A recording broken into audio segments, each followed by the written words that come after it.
विद्यार्थी मित्रों केम छो मजामां। आजना विडियो लेक्चर में आप सौનું स्वागत है। तो आजना विडियो लेक्चर में આપણે ધોરણ 7 विषय गणित चैप्टर 11 परिमिति અને ક્ષેત્રફળ વિશે આપણે અભ્યાસ કરતા હતા। तो એમાં આપણે અગાઉના વિડિયો લેક્ચરમાં આપણે સ્વાધ્યાય 11.2 ના દાખલા નંબર 7 સુધી આપણે અભ્યાસ કરી ગયા હતા। તો આજના વિડિયો લેક્ચરમાં આપણે સ્વાધ્યાય 11.2 ના 8મા દાખલાનો અભ્યાસ કરીશું। તો જોઈએ વિદ્યાર્થી મિત્રો સ્વાધ્યાય 11.2 નો 8મો દાખલો કે ત્રિકોણ એબીસી સમદ્વિબાજુ ત્રિકોણ છે કે જેમાં AB बराबर AC बराबर 7.5 सेमी है कि समद्विबाजु त्रिकोण है। तो एनी बे बाजुना माप केवा होय सरखा होय। तो AB અને AC आ बने बाजू केवी छे सरखी छे अने एना माप आपणे केटला आपेला छे 7.5 सेमी छे। BC बराबर 9 सेमी छे। हवे A मांथी BC परनी ऊंचाई के आ A मांथी BC पर AD नी ऊंचाई केटली आपणे आपेली छे 6 सेमी। तो त्रिकोण ABC નું ક્ષેત્રફળ શોધો तथा C मांथी AB परनी ऊंचाई एटले के C केटली थशे ते आपणे शोधवानुं छे। तो सौप्रथम आपणे लखीए के त्रिकोण ABC में पाया BC परनी ऊंचाई अथवा तो पाया BC परनो वेध कयो थशे AD थशे। तो अहीं आपणे लखीए के त्रिकोण ABC में पाया BC परनो वेध के आ पायो BC तो एना परनो वेध कयो थशे वेध AD छे। बराबर के त्रिकोण ABC में पाया BC परनो वेध AD छे। तो BC बराबर केटलो आपणे आपेलुं छे तो BC बराबर 9 सेमी छे। એટલે અહીં આપણે લખીએ કે BC बराबर 9 सेमी અને AD बराबर 6 सेमी छे। बराबर के त्रिकोण ABC में पाया BC परनो वेध AD है जेमां BC बराबर 9 सेमी है और AD बराबर 6 सेमी है। तो त्रिकोण ABC નું ક્ષેત્રફળ આપણે શોધીએ તો त्रिकोण ABC નું ક્ષેત્રફળ बराबर बराबर 1/2 पायो गुण્યા वेध। तो पायो कयो छे BC અને વેધ કયો છે આવશે AD એટલે કે આવશે 1/2 BC ગુણ્યા AD। तो 1/2 BC बराबर केटला छे तो BC बराबर 9 सेमी और AD बराबर छे 6 सेमी એટલે આવશે 1/2 गुण્યા 9 गुण્યા 6 आ थशे 2 3 6 એટલે વધ્યું શું 9 ગુણ્યા 3 तो 9 ગુણ્યા 3 करशो એટલે કેટલા આવશે 9 તેરીને 27 સેન્ટીમીટર સ્ક્વેર। तो આપણને અહીંયા ત્રિકોણનું ક્ષેત્રફળ મળી ગયું। હવે ત્રિકોણના ક્ષેત્રફળ ઉપરથી આપણે શું કરવાનું છે CE નું માપ આપણે શોધવાનું છે। એટલે કે અહીં ત્રિકોણ ABC ના પાયા AB પરનો વેધ કયો છે તો અહીં આપણે લખીએ કે ત્રિકોણ ABC ના પાયા કે આ ત્રિકોણ ABC ના પાયા AB પરનો વેધ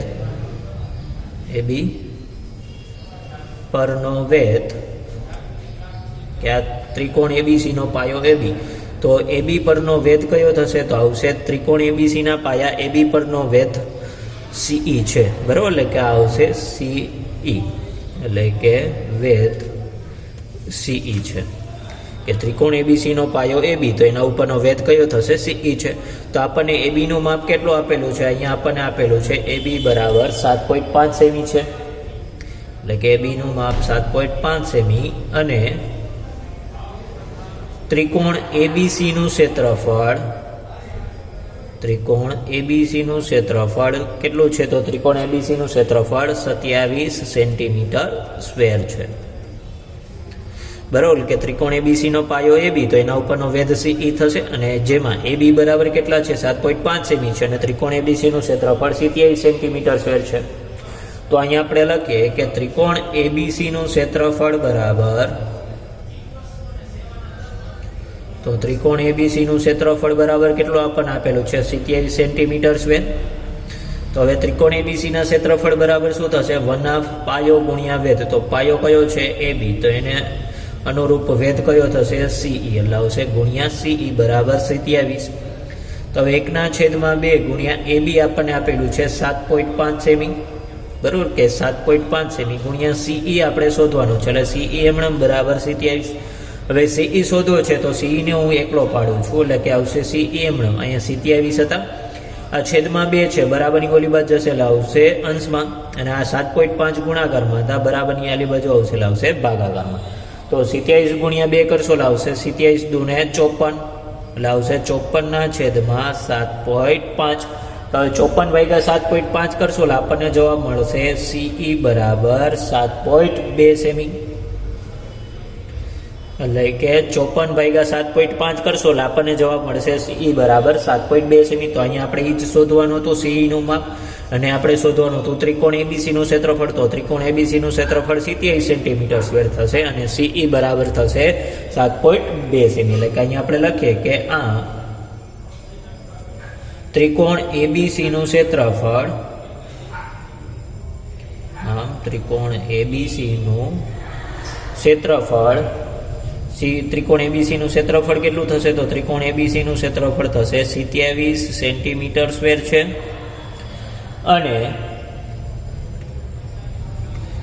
CE બરાબર, તો CE બરાબર કેટલા મળે છે? તો CE બરાબર 7.2 સેમી છે.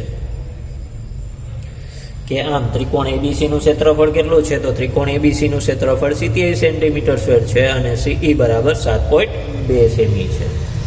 તો અહીંયા આપણે સ્વાધ્યાય 11.2 પૂર્ણ કર્યું. હવે જોઈએ થોડીક માહિતી કે જે સૂત્ર વિશે આપણે અભ્યાસ કરીએ. તો વર્તુળનો વ્યાસ, તો વર્તુળનો વ્યાસ એ શું થશે? તો વર્તુળના કેન્દ્રમાંથી પસાર થતી જીવાને શું કહેવાય? વર્તુળનો વ્યાસ. તો વ્યાસ એ શું થશે? ત્રિજ્યા કરતા બમણો થશે. એટલે કે વર્તુળનો વ્યાસ બરાબર આવશે ત્રિજ્યા ગુણ્યા 2. એટલે કે ત્રિજ્યાના બમણા કરશો એટલે આપણને મળશે વર્તુળનો વ્યાસ. કે વ્યાસ છે એ ત્રિજ્યા કરતા કેવો હોય છે? બમણો હોય છે. એટલે કે વર્તુળનો વ્યાસ બરાબર આવશે ત્રિજ્યા ગુણ્યા 2. એટલે કે એને આ રીતે આપણે લખી શકીએ કે 2 ગુણ્યા r. r એટલે થશે ત્રિજ્યા. એટલે કે વર્તુળનો વ્યાસ બરાબર થશે 2 ગુણ્યા r. પછી વર્તુળની ત્રિજ્યા. તો વર્તુળની ત્રિજ્યા એટલે કે જે રેખાખંડનું એક અંત્ય બિંદુ વર્તુળનું કેન્દ્ર અને બીજું વર્તુળ પરનું કોઈ બિંદુ હોય તો તેને કહેવાય વર્તુળની ત્રિજ્યા. તો વર્તુળની ત્રિજ્યા છે વર્તુળના વ્યાસ કરતાં કેવી હોય છે? અડધી હોય છે. એટલે કે આવશે વ્યાસના છેદમાં 2. હવે વ્યાસને દર્શાવાય d વડે, તો આવશે d ભાગ્યા 2. કે d ના એટલે કે વ્યાસના આપણે અડધા કરશું એટલે આપણને મળશે વર્તુળની ત્રિજ્યા, અને ત્રિજ્યાના આપણે બમણા કરીએ એટલે આપણને મળશે વર્તુળનો વ્યાસ. ત્યારબાદ જોઈએ વર્તુળનો પરિધ. તો વર્તુળનો પરિધનું સૂત્ર આવશે 2πr. બરોબર કે વર્તુળનો પરિધ બરાબર થશે 2πr. r એટલે થશે વર્તુળની ત્રિજ્યા. અને ત્યારબાદ આવશે વર્તુળનું ક્ષેત્રફળ. તો વર્તુળના ક્ષેત્રફળનું સૂત્ર આવશે πr², જ્યાં r એટલે થશે વર્તુળની ત્રિજ્યા. એટલે કે અહીંયા વર્તુળનો વ્યાસ એ ત્રિજ્યા કરતાં બમણો થશે એટલે આવશે 2 ગુણ્યા વર્તુળની ત્રિજ્યા છે એ વ્યાસ કરતાં અડધી હોય છે એટલે કે આવશે વ્યાસ ભાગ્યા 2 અથવા તો d ના છેદમાં 2. વર્તુળનું પરિધ બરાબર થશે 2πr અને વર્તુળનો ક્ષેત્રફળ બરાબર થશે πr². ત્યારબાદ આપણે જોઈએ સ્વાધ્યાય 11.3. તો સ્વાધ્યાય 11.3 માં આપણને પહેલો પ્રશ્ન આપેલો છે કે નીચે વર્તુળની ત્રિજ્યા આપેલી છે અને તેના પરથી વર્તુળનો પરિધ શોધો. કે અહીંયા આપણને શું આપેલી છે? વર્તુળની ત્રિજ્યા આપેલી છે અને તેના ઉપરથી આપણે વર્તુળનો પરિધ શોધવાનો છે. અને પાઈ અને કહેવાય પાઈ. તો પાઈનું મૂલ્ય છે આપણે 22/7 લેવાનું છે. તો અહીંયા આપણને પેલું આપેલું છે 14 સેમી. તો 14 સેમી જે ત્રિજ્યા આપેલી છે એના ઉપરથી આપણે શું કરવાનું છે? વર્તુળનો પરિધ શોધવાનું છે. તો અહીંયા આપણે લખીએ કે વર્તુળની ત્રિજ્યા કેટલી છે? તો વર્તુળની ત્રિજ્યા r બરાબર આપણને આપેલું છે 14 સેમી. કે વર્તુળની ત્રિજ્યા કેટલી આપેલી છે? 14 સેમી આપેલી છે. તો વર્તુળનો પરિધ બરાબર, વર્તુળનો પરિધ બરાબર શું થશે? તો વર્તુળનો પરિધ બરાબર થશે 2πr. તો 2π એટલે આવશે 22/7 ગુણ્યા r. r એટલે કેટલું આપણને આપેલું છે? ત્રિજ્યા 14 સેમી. એટલે કે આવશે 14. આ થશે 7 દુને 14 એટલે વૈધા 2 ગુણ્યા 2 ગુણ્યા 22 એટલે 22 દુને 44. 44 ગુણ્યા 2 કરશો એટલે આવશે 44 દુને 88 એટલે આવશે 88 સેમી. એટલે વર્તુળનો પરિધ કેટલો થશે? તો આવશે 88 સેમી. ત્યારબાદ બીજું જોઈએ 28 મિલીમીટર આપેલું છે ત્રિજ્યા. આપણને એના ઉપરથી વર્તુળનો પરિધ લઈએ તો સૌપ્રથમ થશે વર્તુળની ત્રિજ્યા બરાબર, વર્તુળની ત્રિજ્યા બરાબર r બરાબર થશે 28 મિલીમીટર. તો વર્તુળનો પરિધ બરાબર, તો વર્તુળનો પરિધ બરાબર થશે 2πr. તો વર્તુળનો પરિધ બરાબર થયું 2πr. તો 2π એટલે આવશે 22/7. ત્રિજ્યા r બરાબર કેટલું આપણને આપેલું છે? 28 મિલીમીટર. એટલે આ થશે 7 ચોક 28. હવે 22 દુ 44, 44 ગુણ્યા 4 કરશો એટલે આવશે 44 ચોકુને 176. એટલે જવાબ આપણને શું મળશે? 176 મિલીમીટર. બરાબર કે 22 ચોકો 88, 88 ગુણ્યા 2 કરીએ તો પણ આપણને જવાબ મળશે 176 મિલીમીટર. ત્યારબાદ ત્રીજો દાખલો જોઈએ તો ત્રીજો આપણને આપેલું છે 21 સેમી. તો વર્તુળની ત્રિજ્યા કેટલી છે? તો અહીંયા આપણે લખીએ કે વર્તુળની ત્રિજ્યા r બરાબર 21 સેમી છે. તો વર્તુળનો પરિઘ બરાબર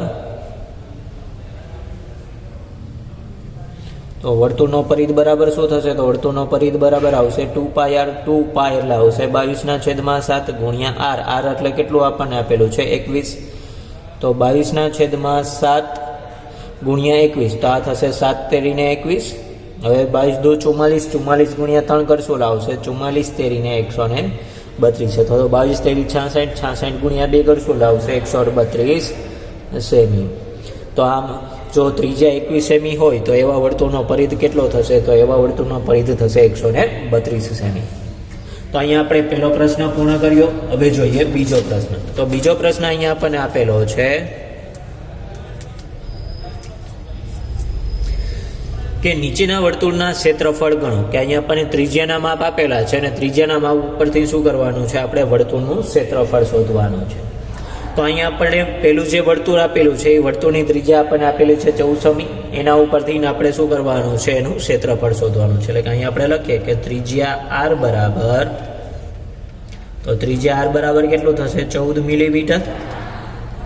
તો હવે વર્તુળનું ક્ષેત્રફળ આપણે લઈએ તો વર્તુળનું ક્ષેત્રફળ બરાબર, તો વર્તુળના ક્ષેત્રફળનું સૂત્ર શું થશે? તો વર્તુળનું ક્ષેત્રફળ બરાબર થશે πr². તો હવે પાઈ એટલે આવશે કેટલું લેવાનું છે? 22/7. એટલે અહીંયા આવશે 22/7 r². એટલે કે r બરાબર કેટલા છે? 14. એટલે આવશે 14 ગુણ્યા 14.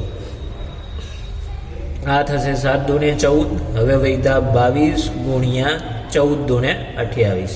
એટલે કે 22 ગુણ્યા 28 કરશું એટલે આપણને જવાબ મળશે 616 મિલીમીટર સ્ક્વેર. એટલે કે આવશે 616 મિલીમીટર સ્ક્વેર. કે વર્તુળનું ક્ષેત્રફળ બરાબર થશે πr². તો પાઈ એટલે 22/7, r² એટલે આવશે 14 ગુણ્યા 14. એટલે આ થશે 7 દુ 14. હવે 22 ગુણ્યા 14 દુને થશે 28. હવે 22 ગુણ્યા 28 કરશું એટલે આપણને જવાબ મળશે 616 મિલીમીટર સ્ક્વેર. ત્યારબાદ બીજું જે વર્તુળ આપેલું છે એની ત્રિજ્યા છે કે વર્તુળની ત્રિજ્યા બરાબર, તો વર્તુળની ત્રિજ્યા કેટલી આપણને આપેલી છે? r બરાબર આપણને આપેલું છે, ત્રિજ્યા r બરાબર આપેલું છે 49 મીટર.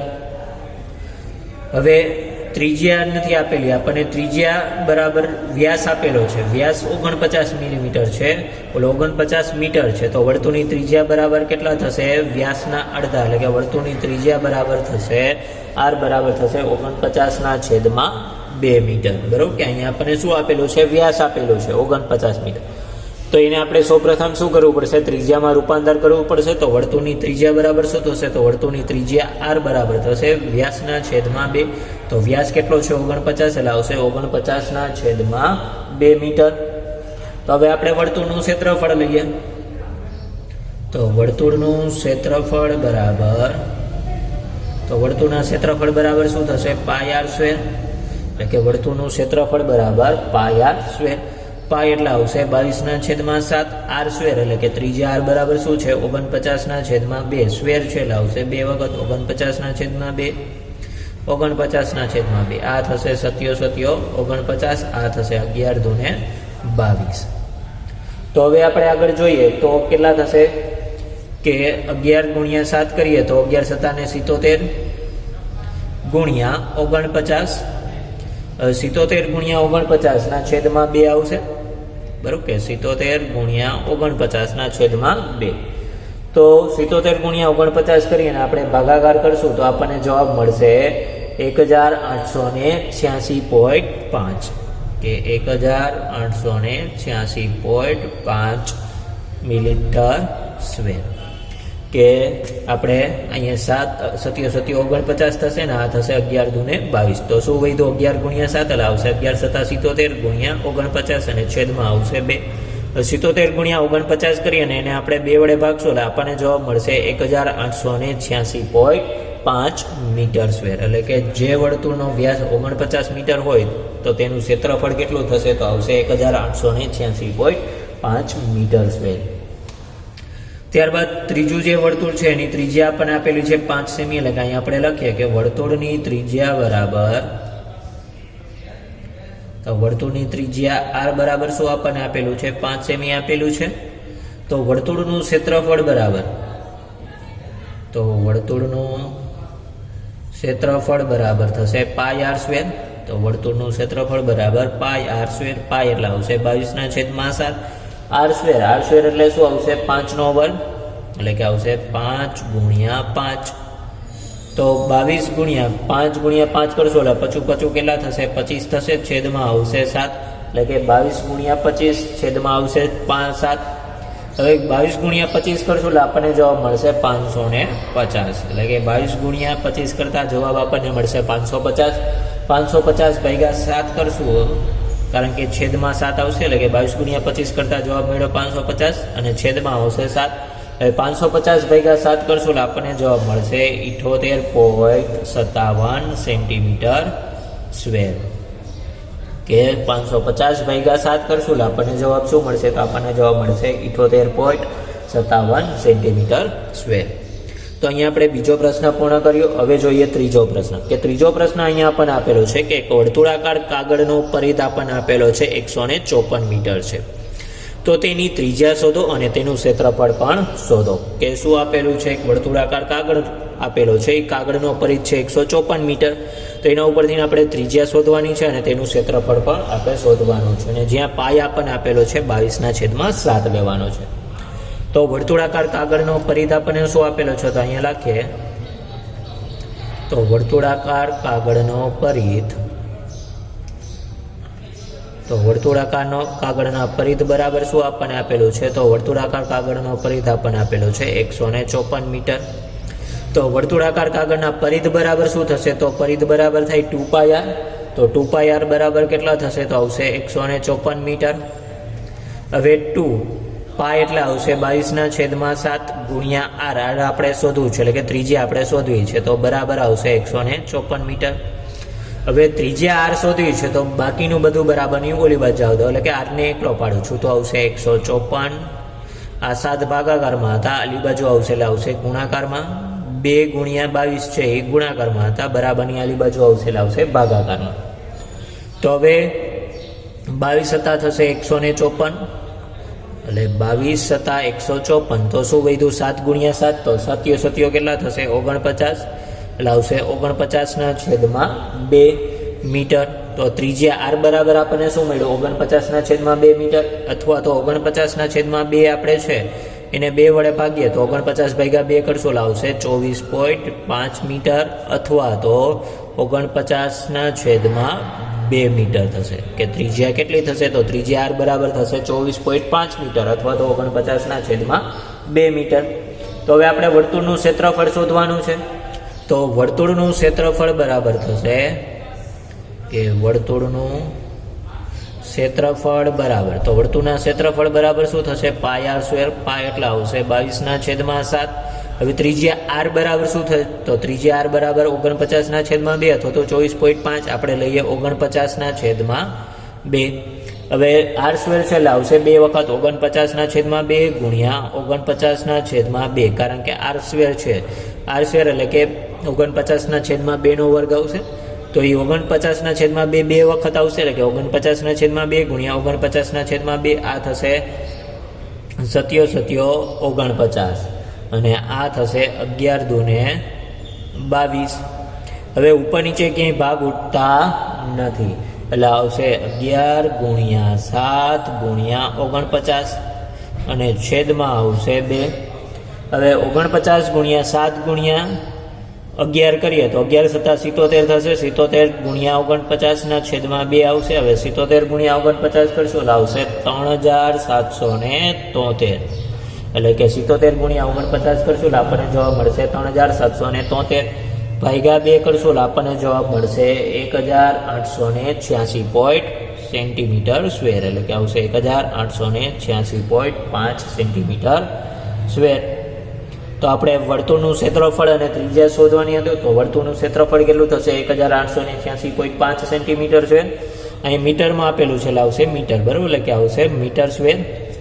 અને ત્રિજ્યા આર બરાબર થશે 49/2 અથવા તો 24 મીટર. એટલે કે અહીંયા આપણે લખીએ કે આમ વર્તુળની ત્રિજ્યા 24.5 મીટર અથવા 49/2 મીટર અને વર્તુળનું ક્ષેત્રફળ 1886.5 મીટર સ્ક્વેર છે. કે આમ વર્તુળની ત્રિજ્યા 24.5 મીટર અથવા તો 49/2 મીટર અને વર્તુળનું ક્ષેત્રફળ છે એ 1886.5 મીટર સ્ક્વેર છે.